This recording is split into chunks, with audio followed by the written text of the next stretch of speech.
महाराज जी, आपके चरणों में कोटि कोटि प्रणाम। महाराज जी, किन किन लक्षणों के बाद ही विरक्त मार्ग अपनाना चाहिए ताकि कोई मरकट वैराग्य में निर्णय ना लें और घर से ना भागें? पहली बात, तीन बातें हैं जो हमारे परमार्थ को मिटिया मेट कर देती हैं। पहला है काम भोग, कंचन, कामनी, कीर्ति। तीन बातें कहेंगे तो सबसे पहला साधक के जीवन में काम भोग आता है। यदि वो स्त्री विजयी है तो विरक्त मार्ग में कदम रखे नहीं, चुपचाप घर गृहस्थी में ब्याह करके। तो जब ये स्थिति हमारे अंदर आ जाए कि पराई माता बहन अगर हमारे पास भी बैठी हो तो भी हमारा मन गलत मार्ग में न जाए, तो वैराग्य का हिम्मत करे। दूसरी बात, अगर हमको भीख मांग के खाना पड़ रहा है और हमें भीख भी नहीं मिल रही है तो भी हमें रुपए का चिंतन नहीं होना चाहिए।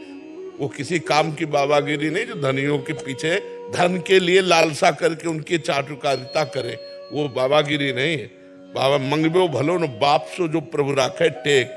कंचन और कामिनी और फिर कीर्ति, मान प्रतिष्ठा की चाह रखना, ये परमार्थ से भ्रष्ट कर देती है। अगर तीन मोटी मोटी बातें समझ ले कि मुझे कंचन का मोह नहीं रखना, कामिनी से मोह नहीं रखना, मान प्रतिष्ठा से मोह नहीं रखना, रात दिन हर परिस्थिति को सहते हुए नाम जप करना है, तो वैराग्य में चले। अन्यथा घर में रहकर भजन करे तो सदगति हो जाएगी। बाबा जी बनने पर पाप होए तो फिर और काम। ऐसे ही संसार का पापी जीव तो जानता नहीं धर्म को। तुम तो धर्मात्मा हो, बाबा जी उपदेष्टा हो, तुम विशेष पापी हो, विशेष दंड के अधिकारी हो।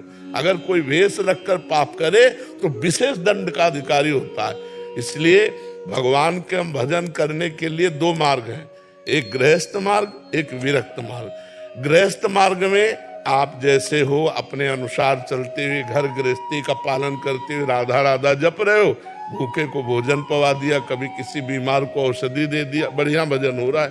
तो हरे शिष्य धर्म सो न हरई, सो गुरु घोर नरक मा परई।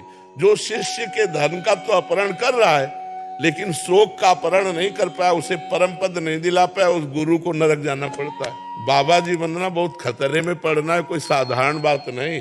हम कह रहे 50 वर्ष ब्रह्मचारी रहे और 5 मिनट गलती हो गई तो 50 वर्ष पर पानी फिर गया कि नहीं फिर गया? एक गलती में पूरे जीवन की तपस्या को मिट्टी में मिला करके 1 मिनट में साबित कर दिया जाएगा पाखंडी है। एक गलती में यार जीवन में भजन के 5 मिनट गिर गया तो क्षमा करो, कोई क्षमा नहीं करेगा। तो बाबागिरी बहुत कठिन है, इसलिए पूरी तलवार की धार कही गई है, ज्ञान के पंथ कृपान के धारा और परत खगेश लगे नहीं बारा। इसलिए बाबा जी तो बनोमती, घर में गरम गरम रोटी पाओ और राधा राधा जपो, इससे कल्याण। कलयुग है, कलयुग है। बाबागिरी का निर्वाह करना बहुत कठिन है। और अपने लोग गंगा किनारे 20 वर्ष भगवान जैसे, तो वो निर्वाह हो गया। अच्छा, अब समय गंगा किनारे भ्रमण करने का भी नहीं रह गया, मार डाले जाओगे। नाम जब करना चाहते हो लेकिन भेष मत बदलना, पैंटे शर्ट में रहना। भेष बदलना बहुत कठिन है, बहुत कठिन है। जरा सा भी चूक हो जाए तो भाई कोई बर्दाश्त नहीं करेगा, इसलिए बहुत सावधानी। अच्छा, हमें और कोई बर्दाश्त करे चाहे न करे, ईमानदारी वाला जीवन जीना चाहिए। देखो गृहस्थ है, अपना ब्याह कर लो, 10 पैसे कमाओ मेहनत से, खुद खाओ दूसरों को भी खवाओ, नाम जप करो, बढ़िया जीवन है। अब बाबा जीवन करके मांग के खाना, पूरे जीवन भर अलर्ट रहना, तनिक भी गलती नहीं होना, तो भाई मान लो बाबा जी बनने का मतलब मैं मराब, ऐसा मान ले तो जी जाएगा। मरो रे जोगी मरो मरनो है ति मीठो, ऐसे मर के देखो जैसे गोरख मर दीठो। गोरखनाथ जी कहते हैं, अपने को मन मारा तन बस में कीना, हुआ भरम सब दूर, बाहर से कछ दिखत नहीं अंदर चमके नूर। आपो त्याग जगत में बैठे नहीं किसी से काम, उनमें तो कछु अंतर नहीं संत का उचाय राम। श्रृंगी ऋषि मृगी से पैदा हुए थे, स्त्री देखे नहीं था, और जब उनको भ्रष्ट करने के लिए लगाई गई ना तो वो गई श्रृंगार करके, तो उन्होंने समझा कोई ऋषि आया, स्त्री जानते ही नहीं थे, तो उठ के दंडवत की। तो अब वो तो डर गई ना, वो लोग कहाँ ऋषि दंड, तो उनका हम नियम लिए हैं, दंडवत तुम्हारी स्वीकार नहीं करेंगे, तुम्हारे आसन पे नहीं बैठेंगे दिए हुए। एक ब्रह्म ऋषि के दिए हुए आसन पर कोई गंदी प्रवृत्ति वाला बैठ सकता है? और वो गलत भाव लेके गई थी। अब उन्होंने जब ऐसे देखा तो उन्होंने कहा ऋषि तुम्हारे केस कैसे कोमल कोमल है, हमारे केस स्पर्श से बोले ऋषि तुम्हारा स्पर्श बड़ा सुख प्रदान कर रहा है। आज तक हमारा हमारे पिता का स्पर्श इतना सुख प्रदान नहीं किया।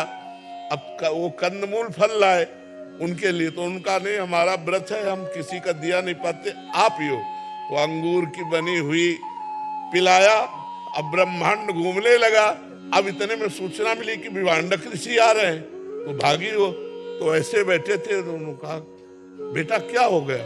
बोले मुझे उस ऋषि से मिला दो जिसके कोमल केस थे। ऐसा हाँ, तो मृगी से पैदा हुए थे, स्त्री नहीं देखा था, तो ब्याह हुआ और पूरा गृहस्थी धर्म को स्वीकार किया। तो आइए कि हमारा मन नहीं चलता, तो भैया हम उनकी बात कह रहे जिन्होंने स्त्री देखा नहीं, जिनकी माँ स्त्री नहीं थी, मृगी से पैदा हुए थे श्रृंगी ऋषि। माया बहुत विचित्र है। भगवान का नाम जप करो, उत्साह पूर्वक करो, लेकिन हम कह रहे कलिकाल है। भगवत प्राप्ति के लिए जो अब वैराग्य चाहिए वो नहीं रह गया है।